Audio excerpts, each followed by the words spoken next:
Bonjour et bienvenue à cette nouvelle vidéo dans le Montréal, la chaîne où on aime découvrir les attraits et la gastronomie à Montréal. Et le retour du beau temps, ça veut dire également le retour des terrasses. On l'attendait parce qu'il a fait un froid de canard cet hiver. On a été servi en neige également. Montréal se réveille, les terrasses se réveillent et on va essayer d'aller en faire les meilleurs possibles en ce merveilleux jour de la fête des mères. Oui, je me suis même tiré une balle dans le pied, donc ça va être un petit challenge d'avoir des places aujourd'hui. Mais j'ai deux endroits à vous faire découvrir, une terrasse cachée et un rooftop. Donc, on va pouvoir en profiter amplement dans le Vieux-Montréal. En passant, si vous aimez mon contenu, n'hésitez pas à vous abonner, liker, commenter. En passant, c'est parti!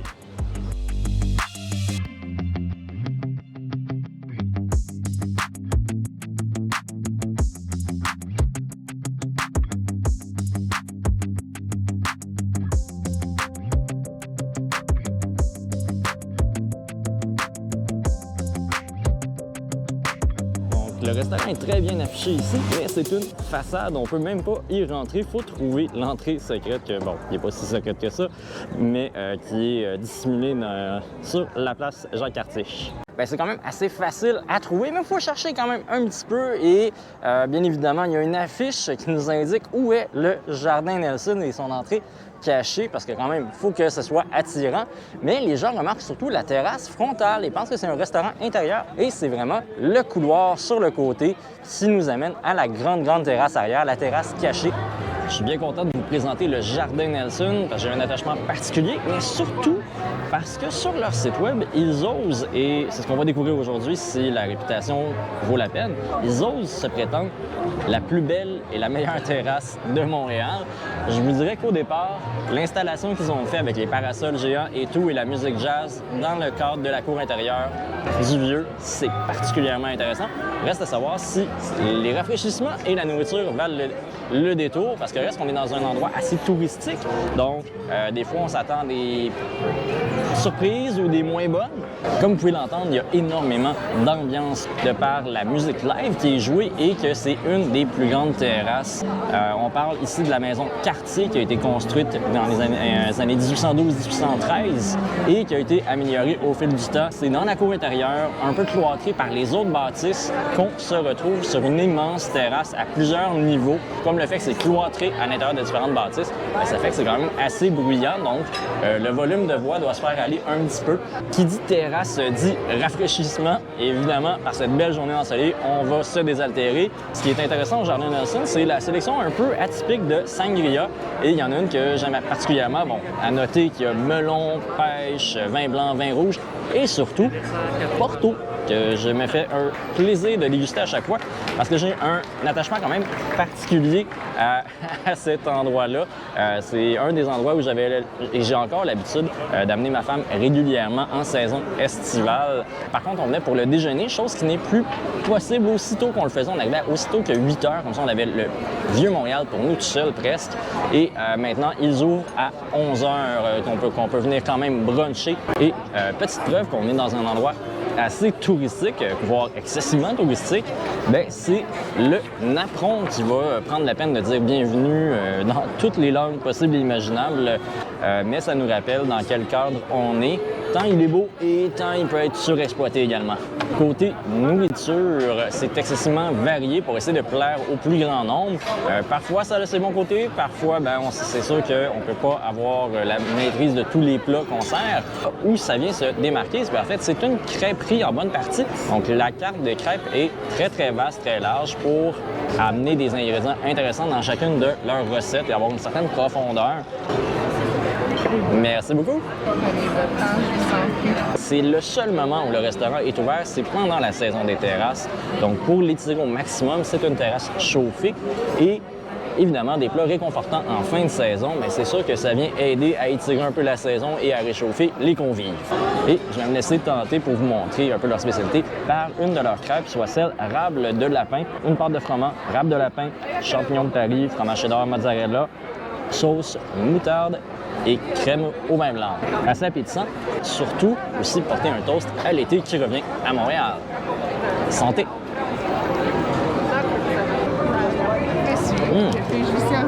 Oui, ça serait une crêpe rable de lapin. Par contre, sachez-le qu'il y a effectivement des beaux plats, mais comme on est dans un endroit assez touristique, ben, les prix vont être un petit peu plus chers qu'ailleurs. Il y en a qui valent la peine, d'autres un peu moins, mais vous êtes sûr de pas trop vous faire avoir comparativement à certaines autres terrasses sur la place Jacques-Cartier. Permettez. Oui. Et voilà, crème de la bouche, un appétit. Merci beaucoup. Donc, bien content de voir les portions, parce que reste que le prix pour une crêpe, c'est relativement raisonnable. On parle d'une vingtaine de dollars, malgré le fait qu'on soit dans un restaurant touristique. Et il y a quand même un petit accompagnement. Et on va goûter à ça pour être sûr et certain. Mais touche d'originalité, la sauce qui est utilisée, ce qui est peu courant dans ce genre d'endroit-là, ben, c'est de la sauce wafou. Fait que ça vient donner un accompagnement qui est plus intéressant, plus original que la moyenne. Donc ça, déjà là, ça part très bien. Donc on va essayer de goûter juste à la pâte pour commencer, voir si c'est une bonne pâte de froment. Des fois, ben, c'est là qu'on peut être déçu dans ce genre d'endroit-là. La pâte est honnête, sans plus. Mais déjà là, on le voit à l'épaisseur, la garniture est plus que généreuse. C'est là où on va se rattraper dans ce genre de plat pour être vraiment sûr de sustenter les convives. La bouchée parfaite qui se situe en plein centre avec soit les champignons, le fromage et le lapin.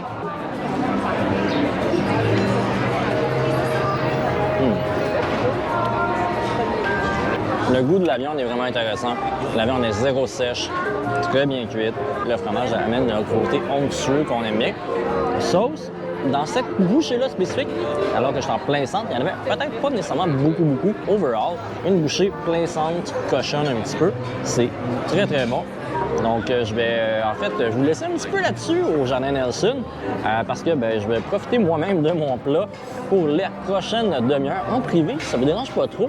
Et on se retrouve pour la deuxième terrasse, soit la terrasse rooftop qu'on va trouver à Montréal. Je vous en dis un petit peu plus dans les prochaines minutes. Bon appétit!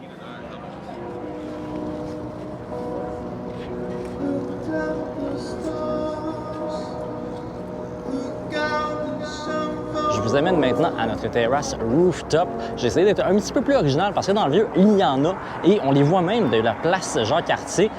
Donc, on pense aux navigants et autres. Mais je voulais être un peu plus original parce qu'en réalité, c'est que de la manière qu'elles sont positionnées, on a vu sur le vieux, mais que le vieux. Et surtout le vieux port parce qu'elles vont aller dans la direction du fleuve. Et j'ai voulu vraiment aller chercher quelque chose avec un cachet et surtout une vue qui vaut la peine d'aller sur une terrasse rooftop et de se faire plaisir à travers tout ça. Pour la prochaine terrasse, on change un petit peu de secteur. On était sur la place Jacques-Cartier et on s'enligne tranquillement vers la place d'Armes. Et pour ceux qui me suivent depuis très longtemps, j'ai fait un spécial sur le Vieux-Port et ses endroits cachés ou ses endroits méconnus à découvrir. Et si vous l'avez reconnu, bien effectivement, c'est le magasin de Noël que je présentais dans cette vidéo que vous pouvez voir juste ici en haut à votre droite. Je tenais quand même à vous informer, la prochaine destination, bon, la fameuse terrasse rooftop, bien, j'ai réservé, mais le gros bémol, c'est que j'ai pas eu de réponse concernant le droit de filmer ou non. Donc, on va voir si ça va réussir.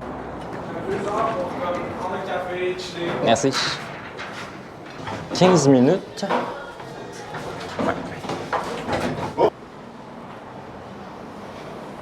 Déjà là, on a une petite vue sur les aires climatisées très fortes du building et le quartier chinois de Montréal avec la guérite juste là-bas et l'hôtel. Bon, voyons voir si ça va réussir. Après le Jardin Nelson. Ah bon, ils ont même fait une petite zone photo si on veut faire des photos Instagram.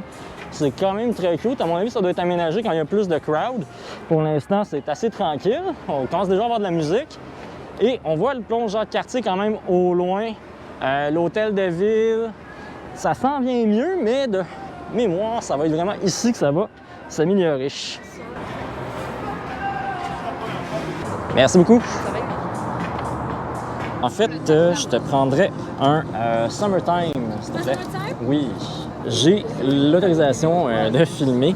J'étais venu ici il y a à peu près 1 an ou 2 avec un couple d'amis et on cherchait un bar rooftop après avoir mangé une super belle soirée au quartier chinois et on a atterri ici, donc en fait sur le rooftop de l'hôtel Place d'Armes. On avait été séduit un petit peu par la chose. Par contre, à ce moment-là de l'année, à savoir, il y avait des mythes qui étaient attirés par les lumières très, très fortes de la terrasse. C'était un peu particulier, je vous dirais. On avait réussi quand même à avoir une soirée qui avait du bon sens. Le but d'un rooftop, c'est d'apprécier la vue, d'apprécier le soleil et de se sentir un peu dans sa cour, mais en plein centre-ville. Et c'était une réussite dans ce cas-ci. Par contre, on va voir côté drink, c'est une autre paire de manches. La carte s'est réduite par rapport aux années précédentes un petit peu, rien de dramatique non plus. Et on va voir si le Summertime, dans ce cas-ci, que j'ai commandé, vaut la peine. Donc, un petit résumé, c'est du gin Romeo, donc un gin québécois avec un sirop de fleurs de sureau et jus de lime, menthe et soda. Fait que c'est comme un mojito, mais sans en être un. Donc, j'aime l'inspiration, ça va être rafraîchissant et je vais pouvoir me faire bronzer quelques instants la terrasse de l'hôtel Place d'Armes, qui se situe sur un édifice historique. Le premier bâtiment qui fait le regroupement de tout ça, c'est le 701 côte de la Place des Armes qui a été construit à partir de 1870. Les autres bâtisses ont été faites au courant des années suivantes, qui fait le complexe maintenant.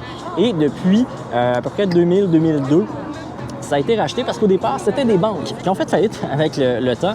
Et ça a été classé dans les années 80-90 au patrimoine historique par la Ville de Montréal. Et en 2000, bien là, ça a été converti en hôtel et ça donne directement sur la Place d'Armes. Donc, pour les touristes, c'est un point d'attache qui est assez intéressant. Est-ce que les portions vont être au rendez-vous ou on paye principalement pour l'ambiance? Bien, à mon avis, oui. Mais est-ce que ça vaut la surprime pour ça? À nous de voir. Donc, il y a quelques entrées, des trucs à partager et quelques plats. Donc, soit un plat de pâtes, un burger, un saumon, une viande rouge, une bavette, exemple. Donc, je vais sûrement me laisser tenter par quelque chose d'un petit peu plus frais. Tartare de saumon très simple, mayonnaise à la nette, avec des pommes Granny Smith, du citron, de la ciboulette, des échalotes, avec petits croutons sur le côté. C'est rien à se rouler par terre, mais si bien réalisé, ça va être très apprécié. Et il est 4h55 et je n'ai pas encore mon drink. Il y en a qui ont le temps de finir leur plat et j'ai toujours pas mon drink. Aïe aïe.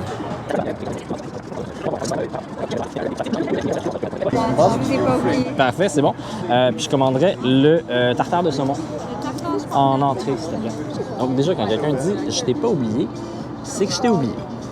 On est rendu à probablement 20 minutes pour un drink. Merci beaucoup. Ça peut être pour les le tartare de saumon. Merci, oui. Déjà, présentation du verre. Quelque chose de quand même assez bien, assez semi-classique, semi-original, avec la tranche de concombre, le roulé de concombre à l'intérieur du verre. La petite lime qui aurait pu être en fait tranchée, déposée. C'est rien de dramatique parce qu'en termes de goût, ça change absolument rien dans la vie.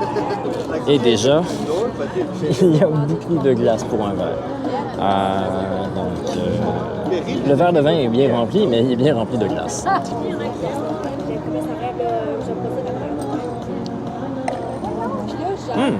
OK. Par exemple, là, côté goût, on se rattrape un petit peu.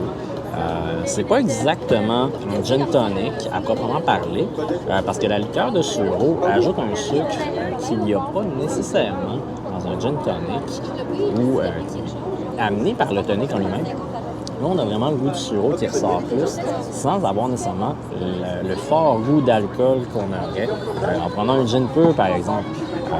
C'est une touche qui est agréable. On a quelque chose d'un petit peu plus floral comme ça.